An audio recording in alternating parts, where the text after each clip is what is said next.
identificar cuáles son los cambios morfológicos microscópicos. Y lo mismo pasa un poco con la parte macro, ¿sí? La idea del órgano normal versus el órgano que les ofrece para determinar las descripciones que correspondan a esos cambios morfológicos. Ya, entonces este músculo es un ejemplo morfológico. Básicamente está un ejemplo de lo que es la hipertrofia patológica, ¿sí? En el contexto del músculo cardíaco. Abajo izquierda sería el ejemplo de lo que es un endometrio con hiperplasia, ¿sí?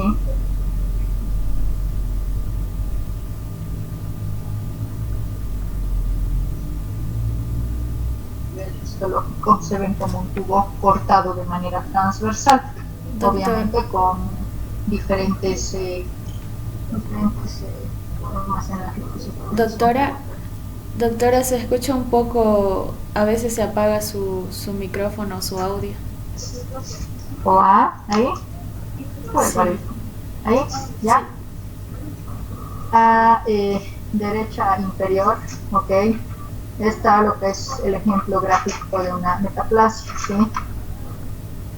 De un maduro a otro. Lo que yo les reporto, les decía, es este. Sí, doctora, ahorita no se le escucha.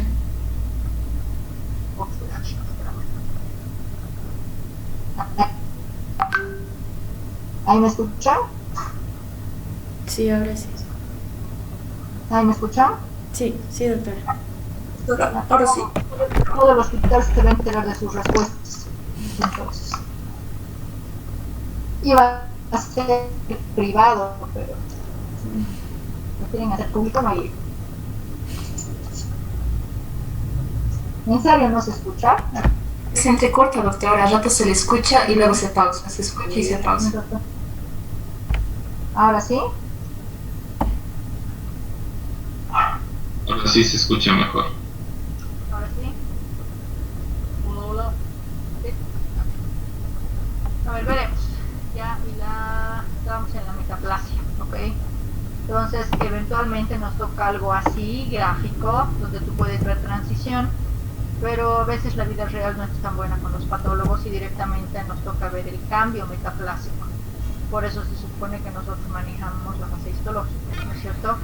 Y solamente reportamos el cambio que vemos.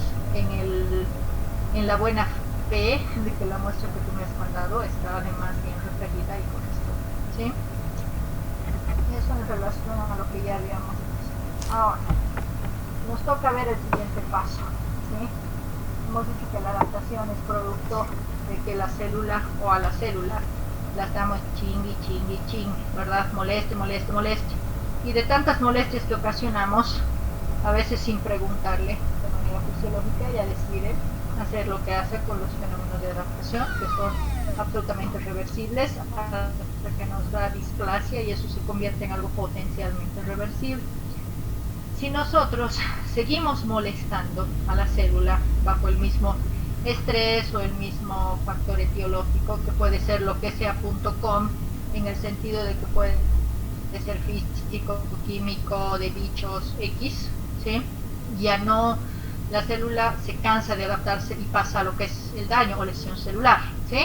Y puede pasar después de un fenómeno de adaptación o sencillamente la célula, entre comillas, normal, sufrir el daño y pasar directamente a una lesión sin necesidad de haber tenido un cambio de adaptación, ¿sí? O sea, hay dos vías para llegar a la lesión celular. Ahora, la lesión celular como tal, ¿sí?, tiene un contexto reversible e irreversible. El contexto reversible tiene dos ejemplos, ¿sí?, que tienen ustedes ahí en el libro. Uno que es la tumefacción celular. En el libro está como edema celular. Ese término se lo borran de la cabeza porque el término edema en patología tiene todo un contexto y es parte de todo un capítulo y tiene una definición que no aplica, ¿sí?, hablar de líquido dentro de la célula, ¿sí? Entonces es mejor hablar de una tumefacción celular. Este tipo de daño o lesión celular lo vemos con frecuencia en el hígado, ¿sí? y el término que toma este patrón de daño es balonización, ¿sí?, de las células hepáticas o tumefacción celular también.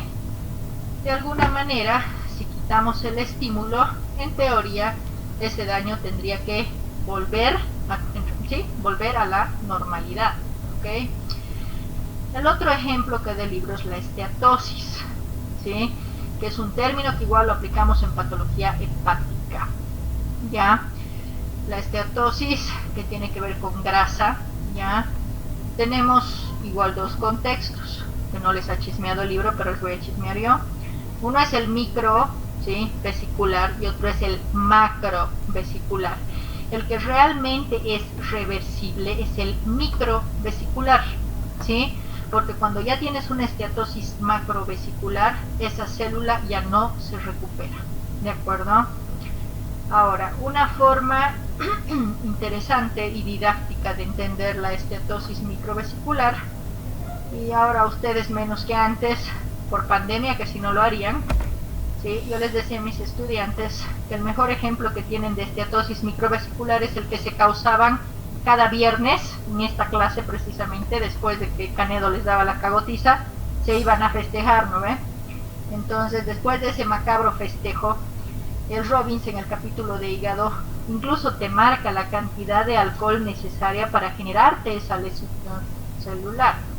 Y no, pues, o sea, no, si ustedes ven las cantidades que marca el Robbins, lo que se echa nomás su generación en una noche de viernes es 4 veces más. Así que por mucho sí justificaba dejarlo como ejemplo. Entonces yo les decía, si usted sale de viernes por la noche, ¿sí?, se toma todo lo que usted ya sabe, ¿no ve?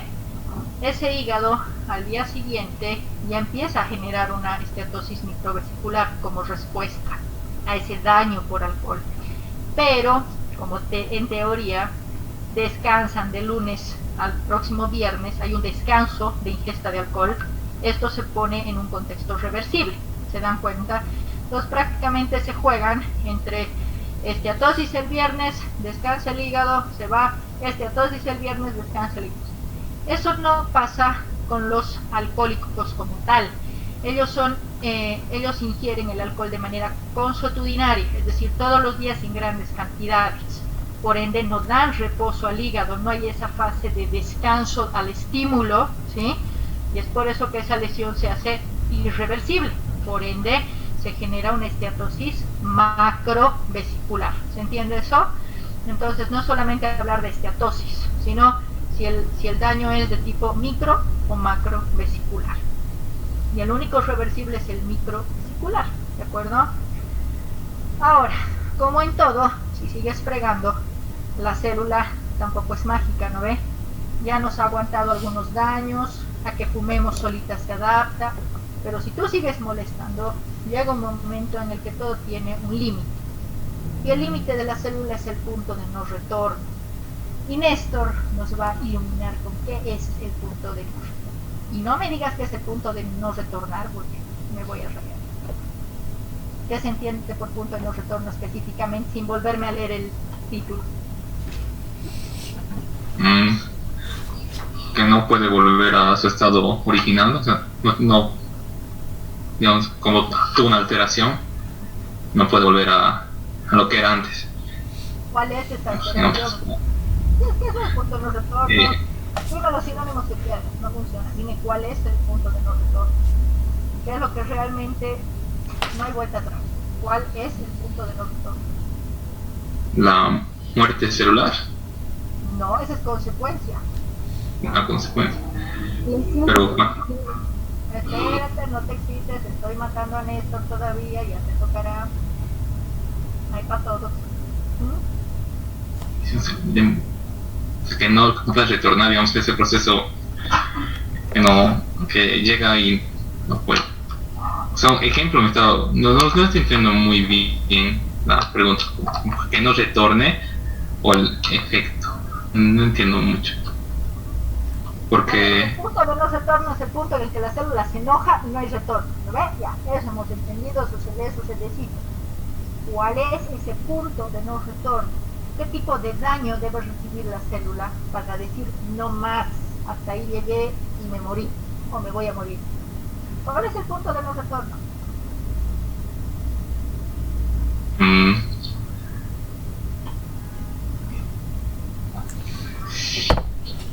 ay, no sé. No sería una Nada. isquemia, un No, falta de adiós. nutrición. No, ahí te ves. ¿Quién quería hablar? ¿Quién estaba? ¿Michelle? ¿Rochelle? ¿Tienes tu micrófono por ahí? ¿Eras tú? ¿Cuál es? Habla pues ahora. Es tu momento.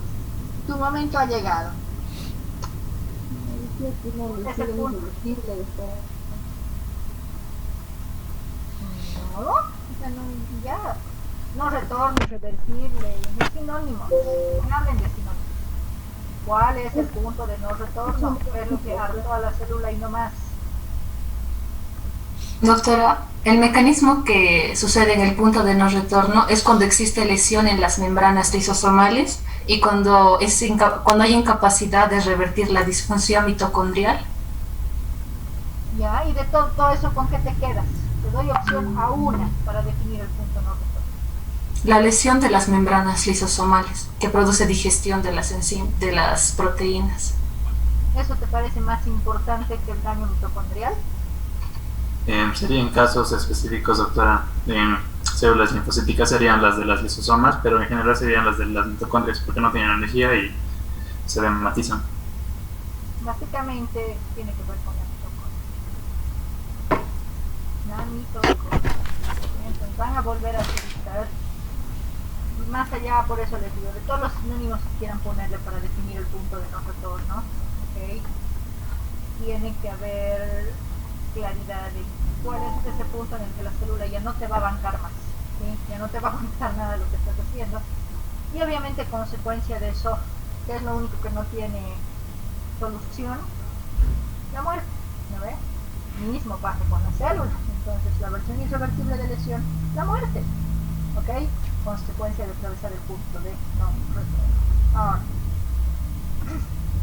en relación a la muerte celular, como siempre, nos tenemos que complicar un poquito en patología, ¿no ves? Y ahora,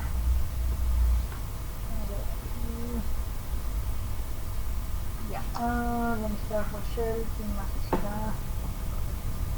Vamos a buscar la lista. Doctor Fátima, ¿estás aquí? Sí, doctora, Estoy estoy aquí. A ver, Fátima, ¿qué opinas si te digo que que existe una necrosis celular fisiológica? Necrosis celular fisiológica es... ¿Cuál es? Dame un ejemplo. No se me ocurre. No se te ocurre. Necrosis celular fisiológica. Claro, esa es mi pregunta. Quiero un ejemplo de necrosis celular fisiológica.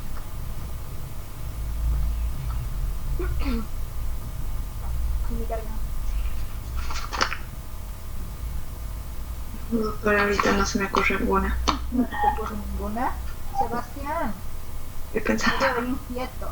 Dime, un ejemplo de necrosis celular. Es que necrosis de fisiológico, no sé, porque que yo sepa es accidental, es una muerte accidental. La necrosis sería la apoptosis sería la fisiológica, o una necropsis que sería la mezcla entre apoptosis y necrosis, La necroptosis. la necroptosis. Ya, por si acaso, eventualmente les digo. No sé si los viste la primera clase, pero estoy medio loca, ¿sí? Entonces, la única forma de saber si han leído y han entendido es meterles trampas. Lo primero que me tenían que decir es, doctora, no sé si me he interpretado, ¿sí? No existe la necrosis fisiológica. La necrosis, por definición, patológica, es de base patológica, y no hay nada en este mundo mundial local. Por ende, no existe, pues, un ejemplo.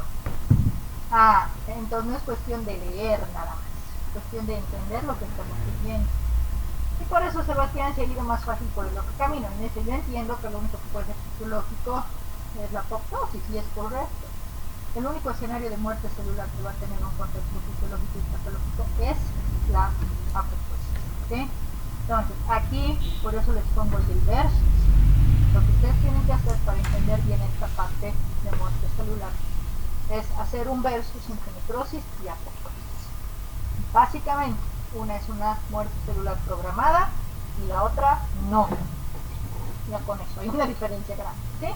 Una es fisiológica o patológica, la otra solo patológica. Ya vemos más diferencias todavía, ¿sí?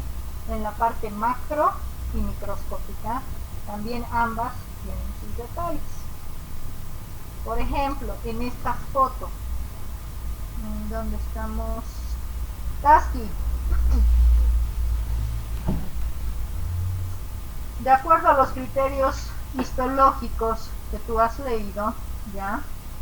Esto que estamos mostrando aquí corresponde a un ejemplo de necrosis o de apoptosis, hablando de la morfología microscópica de la muerte celular. ¿Está la Tasky? Tasky. Tasky. Tasky. ¿No está la Tasky? Ok. Mary.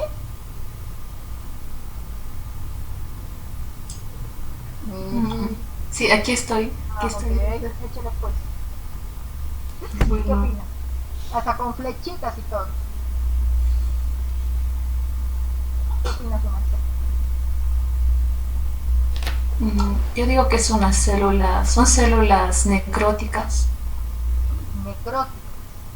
Necróticas porque tienen ese aspecto blanquecino, vacuolizado y además su núcleo está hipercromático. ¿No? ¿Alguien piensa diferente? Lo-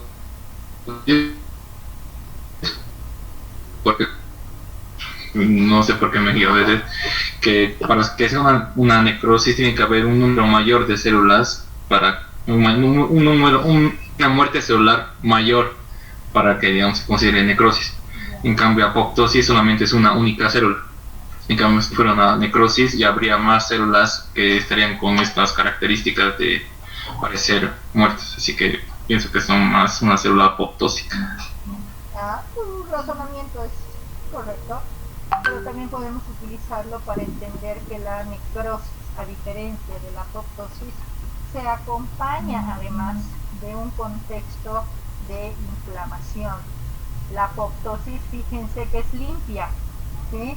Ahí donde ven la flecha, espero que no se me cambie. Esta es la célula apoptótica y alrededor son células, entre comillas, normales. Yo no veo una sola célula inflamatoria, no veo un linfocito, no veo un neutrófilo, no veo nada, ¿sí? Y además, si he leído incluso los patrones histológicos de necrosis, ¿sí? Habemos descripciones y esas descripciones se aplican con ustedes también. De esa manera, pues nosotros, ¿no es cierto?, en el microscopio definimos que hay o no las cosas, porque existe una descripción y esa descripción tiene que aplicarse, no son inventos. Y también lo que tú has dicho es correcto, ¿sí? Mira, son células individuales, ¿sí? Y el contexto es limpio, entre comillas, no acompaña inflamación, a diferencia de la necrosis como tal, ¿sí? Entonces es otro punto que les ponen en la diferencia, y es bueno que las noten, ¿sí? A ver, en esta laminilla en realidad es igual un versus entre la mano izquierda, que es una arquitectura hepática entre comillas normal, ¿sí? La relación espacio-porta-vena central, el hecho de que los hepatocitos están en sus trabéculas, ¿sí? Dirigidos en el sentido de la vena y así. Y a la mano derecha vemos puros huecos blancos, ¿sí? Ese es un ejemplo de acúmulo intracelular en el contexto de lesión reversible e irreversible. Esta es una esteatosis macrovesicular. Cuando ustedes logran ver este aumento semejante vacuola reemplazando prácticamente los hepatocitos, es una esteatosis macrovesicular, ¿sí? Que también está en los conceptos de acúmulos intracelulares. Y otro ejemplo que les dan es la colesterolosis, ¿sí? es la presencia de macrófagos espumosos en la lámina propia de la mucosa vesícula biliar. ¿Okay? Entonces vamos a ver ya después. Y estos igual son los ésteres de colesterol cuando hablamos de acúmulos intracelulares y así. Ahora tenemos que jugar un poco con la necrosis. ¿Okay?